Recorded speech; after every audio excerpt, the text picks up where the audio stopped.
By the time the snow stopped falling over Stalingrad, more than 2 million souls were gone, dead, wounded, missing, or swallowed by the cold. One city, no larger than a modern suburb, became the stage for 6 months of hell. This wasn't a battle. This was a slow-motion apocalypse. Steel met snow. Flesh met fire. And in the end, the city swallowed an army. What went wrong? What drove Hitler to this graveyard of ambition? Today we uncover the turning point of World War II. The pride, the failures, the frostbitten final stand. This is the Battle of Stalingrad. If you're fascinated by the stories history tried to forget, hit that subscribe button. Join us. This is war as you've never seen it before. To understand why Stalingrad mattered, we have to understand the Eastern Front. Hitler believed conquering the Soviet Union was key to securing Lebensraum, living space for the German people. He saw the Slavs as inferior, the cities of the East as stepping stones. June 22, 1941. Germany launches Operation Barbarossa, the largest invasion in human history. 3 million troops, 600,000 vehicles, 3,000 aircraft. It was fast, brutal, and effective until the winter hit. Operation Barbarossa was more than an invasion. It was a crusade soaked in ideology and arrogance. On June 22, 1941, Hitler unleashed 3 massive army groups across a 1,000-mile front, aiming to conquer the Soviet Union in just a few months. Cities like Minsk, Smolensk, and Kiev fell in rapid succession. Millions of Soviet troops were encircled and captured. The Wehrmacht seemed unstoppable. But the deeper they pushed, the more fragile their momentum became. Supply lines stretched thin, roads turned to mud, and the Red Army, battered but unbroken, began to adapt. In Moscow's shadow, Soviet resistance stiffened. The brutal winter arrived early, and German soldiers, still in summer uniforms, froze in place. Hitler had believed the Soviets would collapse in weeks. Instead, he awakened a giant. Barbarossa failed to deliver the knockout blow, and in its wake, it lit the fuse for the inferno that would consume Stalingrad. Despite massive territorial gains, Germany failed to capture Moscow. By early 1942, the war had become a grinding nightmare. Hitler now pinned his hopes on the south, the oil fields of the Caucasus, the city on the Volga, Stalingrad. The 1942 campaign was a gamble. Hitler split his forces. One army group pushed toward the oil fields, another toward Stalingrad. His generals warned against this division, but Hitler believed the Soviet Union was on the brink of collapse. He saw Stalingrad not just as a strategic target, but a symbolic one. It carried Stalin's name. Capturing it would crush Soviet morale. But it wasn't that simple. Stalingrad wasn't prepared for war, but it wasn't defenseless either. As German panzers neared the city, the Soviets fortified every factory, every intersection. Civilians picked up rifles. Teenagers dug trenches. The Germans expected a quick victory. They got a nightmare. August 23, 1942. The Luftwaffe bombed Stalingrad with over 1,000 aircraft. The city was turned to rubble in hours. Entire districts were erased. Civilians, tens of thousands, were incinerated, crushed, or buried alive. But in that devastation, the Soviets found cover. The German Sixth Army, led by General Friedrich Paulus, pushed into the city, expecting ruins to make fighting easier. Instead, it was the perfect terrain for defense. The Red Army divided the city into defense zones. Snipers like Vasily Zaitsev turned it into a hunting ground. Soviet units fought not for streets, but staircases, not for neighborhoods, but bedrooms. The Germans called it Rattenkrieg, rat war. It was a world of filth, blood, and endless ambushes. A platoon of German soldiers captures the first floor of a factory. Soviet defenders hold the third.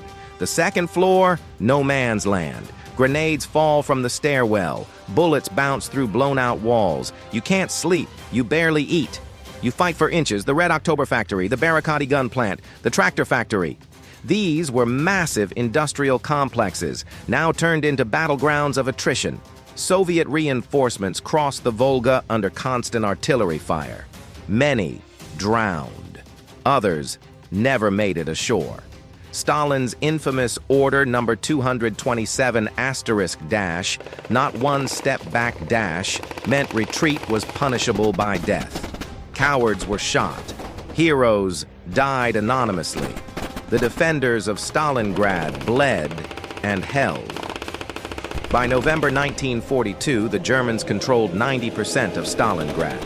Victory seemed close, but their position was precarious. Their flanks, guarded by under-equipped Romanian, Hungarian, and Italian forces, were overstretched. Stalin and his generals had been preparing something bold, Operation Uranus. On November 19th, over 1 million Soviet troops launched a massive pincer attack. Tanks, artillery, infantry, all coordinated with brutal precision. The flanks collapsed, the jaws closed. In just 4 days, the German 6th Army, over 300,000 strong, was surrounded. The Luftwaffe fails. A promise that doomed an army. Hitler refused retreat. He declared Paulus would hold Stalingrad at all costs. Reichsmarschall Göring promised the Luftwaffe would supply the trapped army by air. But it was a fantasy. The army needed 700 tons of supplies a day. The Luftwaffe delivered less than 100. Many days, even less. Planes were shot down. Others couldn't land in the snow. Supplies that did make it were often destroyed before use. Starvation set in. Frostbite claimed fingers, ears, lives. Ammunition ran low. And all the while, the Soviets tightened the noose. Collapse and surrender. A frozen grave. December turned to January. Men dug holes just to die in. Horses were eaten. So were rats. So were books. Morale shattered. The wounded lay in unheated cellars, begging for morphine. Soviet propaganda taunted the soldiers daily. Surrender leaflets rained from the sky. Paulus begged Hitler to allow a breakout. Hitler refused. On January 31st, 1943, the Soviet 64th Army stormed Paulus's headquarters. The German field marshal surrendered against Hitler's orders. It was the first time in history that a German field marshal had surrendered alive. Of the 300,000 trapped, only about 5,000 would survive Soviet captivity.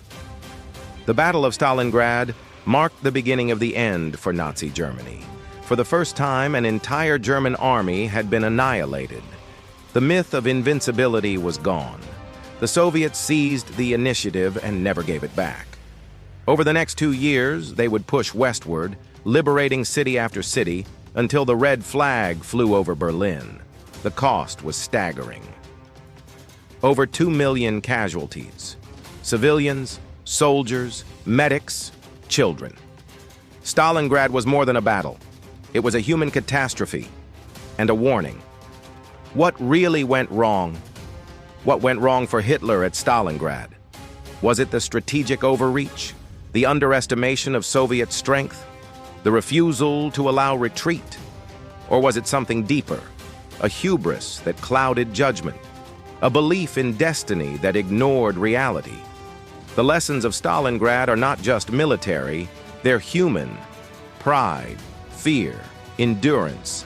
In that frozen city, one man's obsession collided with a nation's refusal to die. Let us know what you think.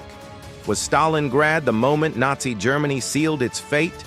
And if you want to explore how this blood-soaked nightmare began, watch our next episode, Operation Barbarossa, Hitler's Fatal Gamble. This has been Tale of Wars.